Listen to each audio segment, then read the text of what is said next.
Hey y'all! So I wanted to get on here and share with you guys some things that helped me through the Spanish Plateau. And I think it's also called like the Intermediate Plateau in language learning. In this case, it's with Spanish. So what the Intermediate Plateau basically is, if you don't know what that is the part of the language learning journey where you hit like the intermediate phase and it just feels like you're plateauing in the way that you're learning. So it feels like you're just so, what's the word? Like stagnant. Stagnant is the word for that. Yes. It feels like your learning is so stagnant. It's almost like when like the beginner excitement wears off and you're, deep in studying this stuff and you're finally in the intermediate area of the language, and then you keep on going a little bit further and further and further, and then it just feels stagnant. It just feels like you just can't learn anything more. I don't know how else to describe it. Once you get to this intermediate area, you're gonna understand what I mean. And a lot of people struggle with it. So I'm gonna tell you some tips, some advice that helped me get over the intermediate plateau.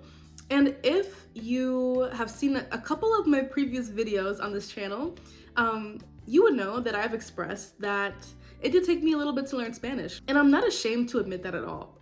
It's just, I understand right now, I feel like everybody just wants to get results fast, and there are so many people that just want to learn languages so fast.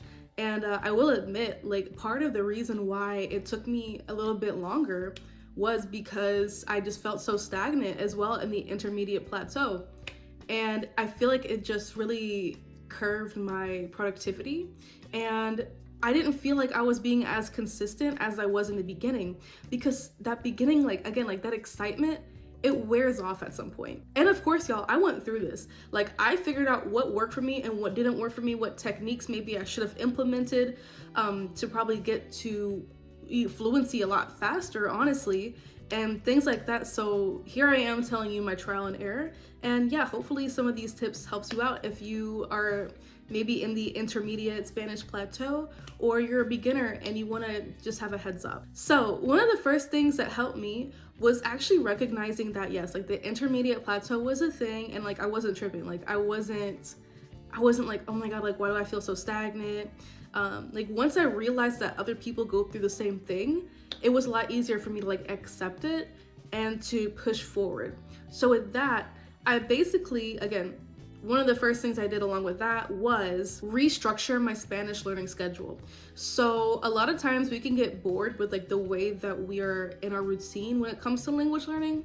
So to kind of mix it up a little bit and bring a little bit more like excitement back, I just revamped my schedule. When I say revamping your schedule, maybe you're doing like a schedule Monday through Friday, and it's the same thing every day. Maybe try to implement different things on Mondays, Wednesdays, and Fridays, and Tuesdays and Thursdays. It could be more so like your old schedule. Or if you start your days by watching like a podcast or something, maybe start your days by like reading a book or listening to like an audio of some sort, or like finding new music that really interests you.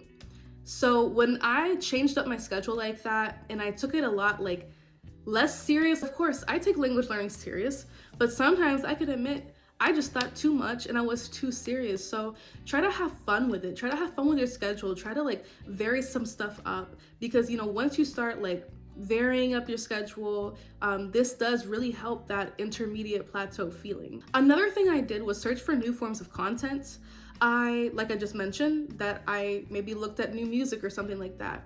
So if I found that I was listening to like the same artist over and over and over again, I would just like search out there and see what kind of new music I could find. If I was getting bored at some of the types of the series or whatever it is that I was watching, I would start like something new. So for example, instead of watching like series on Netflix, I literally got Crunchyroll and I started watching anime, and I put it in Spanish. Instead of watching Netflix, maybe download Crunchyroll. I know for me, when I started watching anime in Spanish, that was such a game changer for me, because I was watching like the normal series and stuff on Netflix, like I said, and I just kind of got tired of it. So I was like, wait a minute, I love anime. So let me rewatch a couple things and let me start new animes and just change the language to Spanish.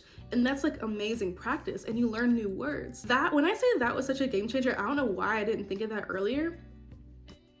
I guess I was just stuck on Netflix because I thought Netflix was like really good for Spanish learning at first. When I started watching anime, that really helped because it piqued my interest again. It's something that I enjoy doing like in my free time, and I get to learn new words and I get to practice Spanish at the same time. That was a great opportunity to get me out of that intermediate plateau. So try that, it may help you. Another thing that helped me was realizing that there were times during the intermediate plateau that I was just too hard on myself.